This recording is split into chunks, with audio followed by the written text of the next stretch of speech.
Bonjour à tous. Le 8 juillet 2019, c'est l'anniversaire des 43 ans de l'éruption du volcan de la Soufrière. Pour cette occasion, nous avons décidé de vous emmener en son sommet. Les conditions météorologiques étaient absolument catastrophiques.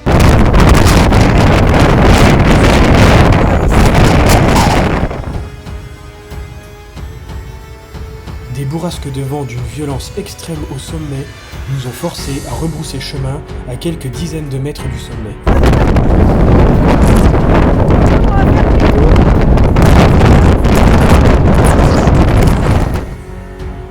C'est pourquoi cette vidéo est commentée en off le lendemain. Restez bien jusqu'à la fin de la vidéo pour découvrir la violence de Dame Nature.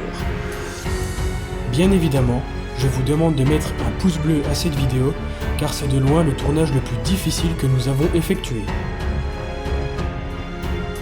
Abonne-toi et clique sur la cloche pour ne pas louper le prochain reportage qui arrive sur l'histoire de l'éruption de la Soufrière en 1976 qui a forcé environ 73 000 personnes à déserter la moitié ouest de l'archipel. Merci à tous et bon visionnage.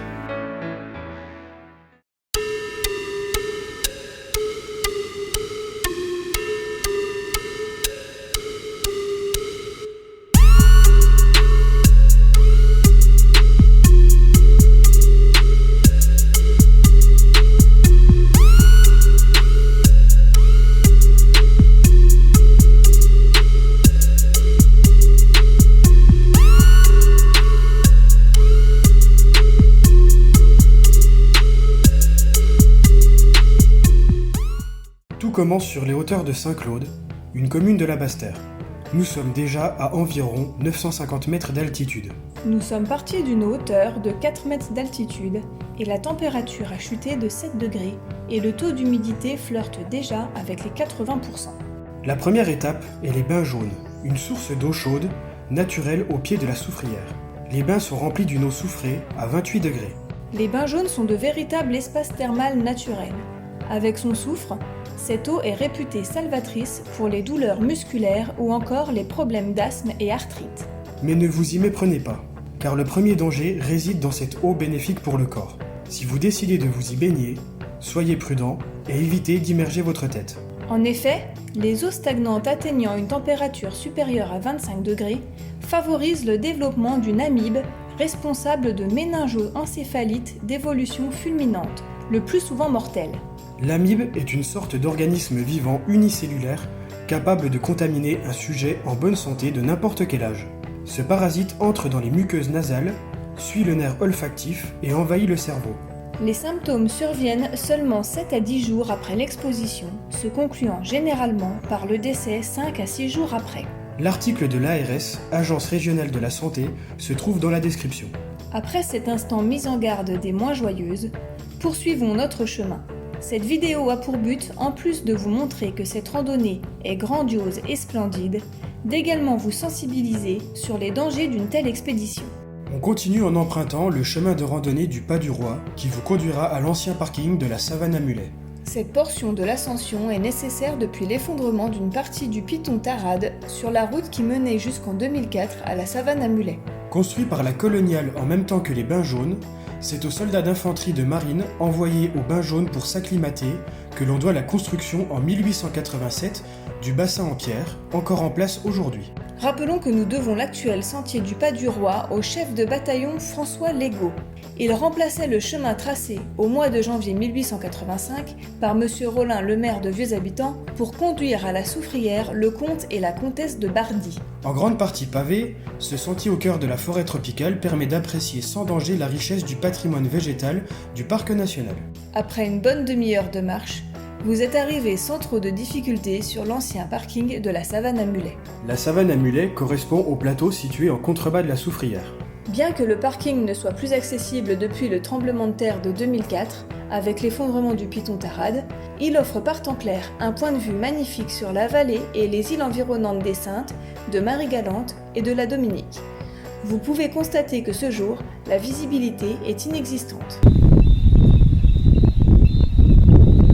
Vous êtes désormais à 1140 mètres d'altitude et avez parcouru un tiers du parcours. Courage, c'était la partie la plus simple. Vous poursuivez donc votre route sur le chemin des Dames, qui dure environ 1h15. Sur ce chemin, vous découvrirez de nombreux points culturels et géologiques. Peu après s'être remis en marche, vous trouverez sur votre gauche, mais aussi tout au long de votre périple, de nombreuses fleurs longues et rouges. C'est l'ananas rouge montagne, une plante hermaphrodite originaire des Petites Antilles pouvant mesurer jusqu'à 1 mètre. Ses fleurs sont longues et tubulaires, constituées de 3 pétales rouges et parfois jaunes. Contrairement à son nom, cette fleur ne donne pas de fruits.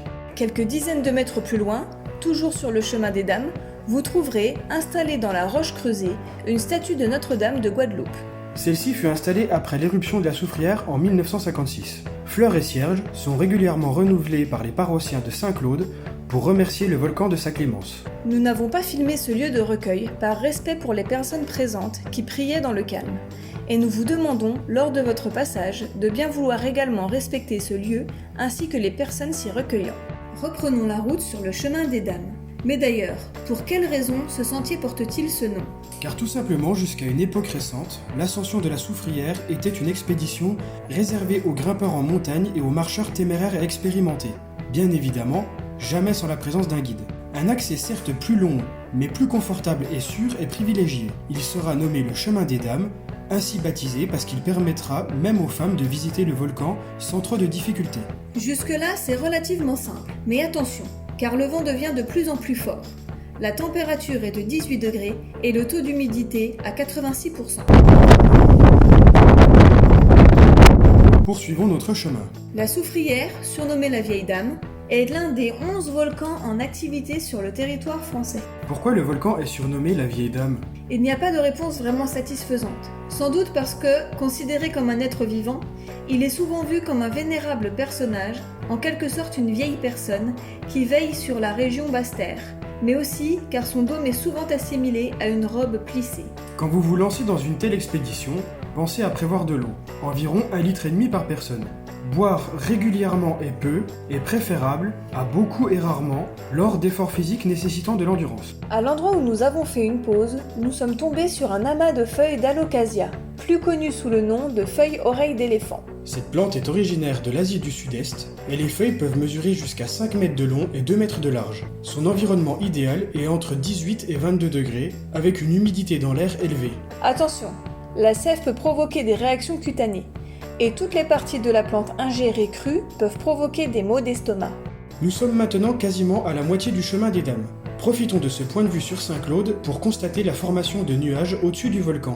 La chaîne de montagnes située sur la Basse-Terre est perpendiculaire au flux des Alizés. Lorsque ce flux d'air se heurte à la barrière montagneuse, celui-ci est obligé de s'élever en altitude. En s'élevant, la condensation d'une partie de la vapeur d'eau contenue dans l'air se refroidit. C'est ce refroidissement qui entraîne la formation de nuages. C'est pour cette raison que la Basse-Terre est beaucoup plus humide, ce qui lui permet d'être couverte du nord au sud d'une dense forêt tropicale. Plus on avance, plus le chemin est accidenté. C'est pourquoi devant ces images, vous conviendrez qu'il est nécessaire de se munir d'une tenue adéquate, mais surtout de chaussures fermées et qui maintiennent bien le pied. On bannit catégoriquement sandales, claquettes, tongs ou toute autre chaussure de ce genre. À l'approche du point géologique de l'éboulement Faujas, vous constaterez une forte concentration de sphènes et de mousse sur le versant de la montagne. Les sphènes et les mousses constituent d'épais tapis. Celles-ci dominent la végétation sur la Soufrière, constamment gorgée d'eau, et vivant là dans des conditions presque aquatiques. Nous arrivons désormais sur le site de l'éboulement Faujas. Nous avons parcouru les 3/4 de notre chemin. Nous sommes à 1350 mètres d'altitude. Vous constaterez que le vent se renforce et la brume humide également. Nos cheveux ainsi que nos vêtements sont complètement trempés, comme si on sortait de la douche tout habillé. L'explosion phréatique qui, un jour d'avril 1798, donna naissance à l'éboulement Faujas, se fit entendre jusqu'à Basse-Terre, soit environ à 6 km à vol d'oiseau. L'éboulement Faujas porte le nom du célèbre géologue et vulcanologue français de la fin du XVIIIe siècle, M. Barthélemy Faujas de Saint-Fond. Une éruption phréatique est un type d'éruption caractérisé par l'expulsion violente d'une importante masse d'eau du sol sous la forme d'explosions qui vont former un panache volcanique contenant exclusivement de la vapeur d'eau. Le magma remonte, le volcan réchauffe énormément une grande masse d'eau à tel point que celle-ci est rapidement vaporisée dans de grandes proportions. Et paf, ça fait des chocs à pic. On poursuit notre route en direction de la Grande Faille. au calme, à l'abri du vent, ce qui nous permet d'entendre le chant des oiseaux.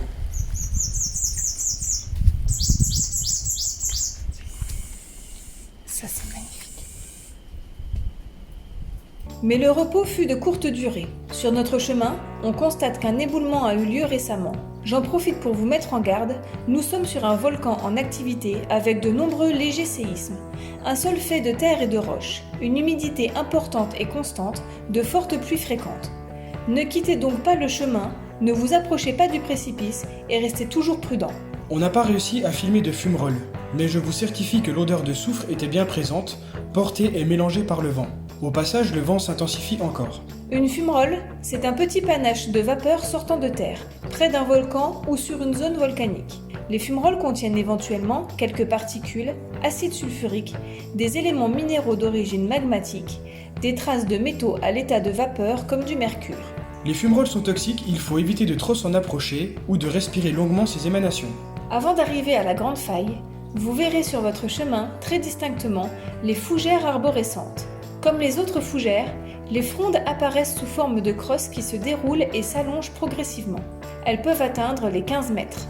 Le plus impressionnant quand on est devant ces plantes gigantesques, c'est de savoir qu'elles ont côtoyé les plus grands dinosaures. En effet, elle est apparue sur Terre il y a environ 350 millions d'années, alors que le tout premier animal sort à peine de l'eau pour coloniser la Terre. Puis, 200 millions d'années plus tard, alors qu'elle pouvait atteindre les 30 à 40 mètres de haut, elle servait de ressource alimentaire principale à de nombreux dinosaures herbivores, tels que le brachiosaure ou même encore le célèbre Diplodocus. Nous arrivons maintenant devant la grande faille. Vous êtes à quelques pas du sommet. La grande faille est profonde d'une centaine de mètres et large de 3 à 4 mètres et traverse la soufrière du nord au sud. L'ascension se fait de plus en plus dure et l'humidité de l'air est très élevée. Tout est complètement trempé sans avoir vu une goutte de pluie. Vous constaterez comme le sol est glissant. Après avoir repris nos esprits dans le petit abri au sommet prévu à cet effet, nous décidons de terminer notre périple. Mais Dame Nature n'en décide pas ainsi.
Nous profitons d'un petit moment d'accalmie lors de la redescente pour vous remercier d'avoir regardé la vidéo jusqu'au bout.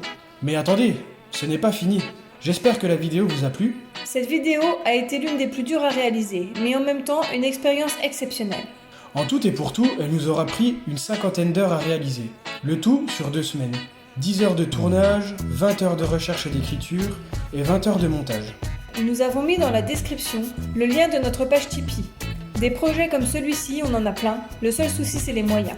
On aimerait fournir un travail de meilleure qualité avec des projets de cette envergure. C'est pourquoi grâce à votre soutien, avec les pouces bleus, les commentaires, les partages et maintenant la page Tipeee, un jour ce sera possible. Merci de nous aider à rester sur YouTube, une plateforme gratuite pour tout le monde et grâce à votre participation Tipeee de permettre aux petites chaînes de rester indépendantes. Nous sommes derrière la caméra, mais pourtant, c'est bien vous les acteurs de la vie de cette émission. Merci encore Et à bientôt.